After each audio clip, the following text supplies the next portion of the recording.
నమస్తే, welcome to మనం TV. నేను మీ పవన్ బెస్వాడ. హిమాలయాల్లో మంచుతో కప్పిన శిఖరాల్లో ఎన్నో రహస్యాలు దాగున్నాయి. వాటిలో ఒకటి యతి. దీనిని అబోమినబుల్ స్నోమ్యాన్ అని కూడా పిలుస్తారు. ఈ వింత జీవి సగం కోతిగా సగం మనిషిగా ఓ భారీ ఆకారంలో ఉంటుందని అంటుంటారు. యతి కథనాలు అనేక శతాబ్దాలుగా టిబెటియన్, నేపాల్ ప్రజల కథల్లో ఉన్నాయి. హిమాలయాల్లోని స్థానికులు దీన్ని యతి కాంగ్మి అని పిలుస్తుంటారు. అంటే మంచులో ఉండే అతిపెద్ద జీవి అని అర్థం. హిమాలయాల్లో లోతైన మంచు ప్రాంతాల్లో ఈ వింత జీవి నిజంగా నివసిస్తోందని వారి నమ్మకం. యతి తెల్లటి లేదా గోధుమ రంగులో ఉండి సగటున 8 నుంచి 10 అడుగుల ఎత్తు ఉంటుందట. పెద్ద ఎలుగుబంటి, మానవ కోతి మిశ్రమ రూపంలో దీని లక్షణాలు ఉంటాయని ఎన్నో వర్ణనలున్నాయి. ఇది మామూలు జీవుల కంటే ఎక్కువ తెలివితో ఉంటుందని చెప్తారు. ఒకవేళ ఎవరైనా దాని జాడను కనుగొనడానికి ప్రయత్నిస్తే మాయమైపోతుందని స్థానికులు చెప్తూ ఉంటారు. 19వ శతాబ్దం వరకు యతిని కేవలం పురాణంగా భావించేవారు.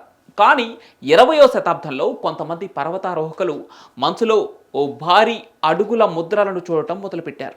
1951లో బ్రిటిష్ పర్వతారోహకుడు ఎరిక్ షిఫ్టన్ తన ఎవరెస్ట్ ఎక్స్పెడిషన్ సమయంలో మంచులో ఓ భారీ అడుగు ముద్రను ఫోటో తీసి ప్రపంచానికి చూపించాడు.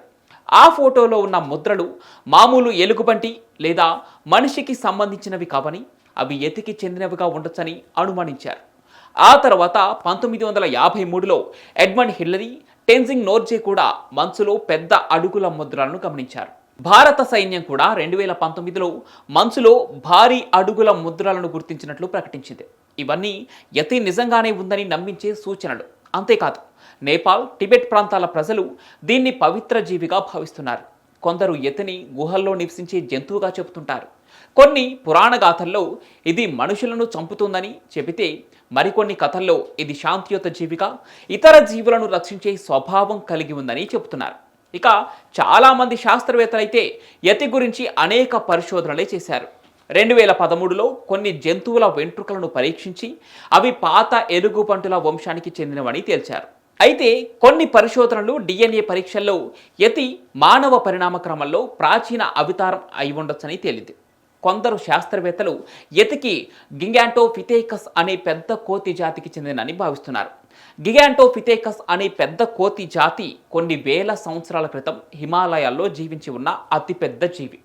యతిని ప్రత్యక్షంగా చూసిన వారు చాలామంది ఉన్నారు. 1925లో ఒక గ్రీక్ ఫోటోగ్రాఫర్, 1986లో ఓ అమెరికన్ అన్వేషకుడు మంచులో ఓ భారీ శరీరాన్ని చూసినట్లు తెలిపారు.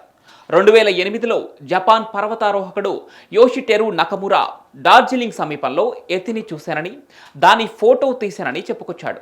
ఆ ఫోటోలు అస్పష్టంగా ఉన్నప్పటికీ అందులో పెద్ద 2 కాళ్ల జీవి కనిపిస్తోంది. అలాగే అనేక ప్రాంతాల్లో పెద్ద పెద్ద అడుగుల జాడలు, వింత శబ్దాలు కూడా వినిపించాయని పర్వతారోహకులు చెప్పుకొచ్చారు. ఇక ఇవన్నీ యతి నిజంగానే ఉన్నదని పక్క ఆధారాలు కాకపోయినా యతి ఉనికి పూర్తిగా లేదని మాత్రం చెప్పగలం. అయితే యతి ఎందుకు సామాన్య ప్రజలకు కనిపించడం లేదని అనుమానం ప్రతి ఒక్కరిలో కలిగి ఉంటుంది. యతి ఒక ఏకాంత జీవి అయి ఉండొచ్చు. ఇది మనుషులకు దూరంగా హిమాలయాలలో లోతైన అడవుల్లో, గుహల్లో జీవిస్తూ ఉండొచ్చు. యతి రంగు వల్ల దాన్ని హిమాలయాల్లో గుర్తించడం చాలా కష్టం. అన్నిటికంటే ముఖ్యంగా హిమాలయాల్లో ఆక్సిజన్ స్థాయి తక్కువగా ఉండటం, కఠిన వాతావరణం వల్ల యతి అన్వేషణ సాధ్యం కావటం లేదు. ఇది యతి దాక్కునేందుకు సహాయపడుతూ ఉండొచ్చు, కానీ దాని ఉనికి లేదని మాత్రం చెప్పలేం. యతి నిజంగానే హిమాలయాల్లో ఉందని నమ్మటానికి స్థానిక కథలు, చారిత్రక ఆధారాలు, ఆధునిక సంఘటనలు బలమైన కారణాలుగా ఉన్నాయి. కానీ సైన్స్ ఇంకా దీన్ని పూర్తిగా నిరూపించలేదు. ఇక ప్రపంచంలో ఇంకా ఎన్నో తెలియని జీవులున్నాయి.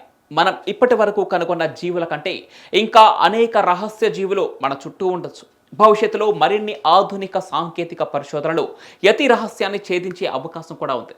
ఇక అప్పటి వరకు యతికి సంబంధించిన నిజాలు కథలుగానే ఉండిపోవాల్సిందే.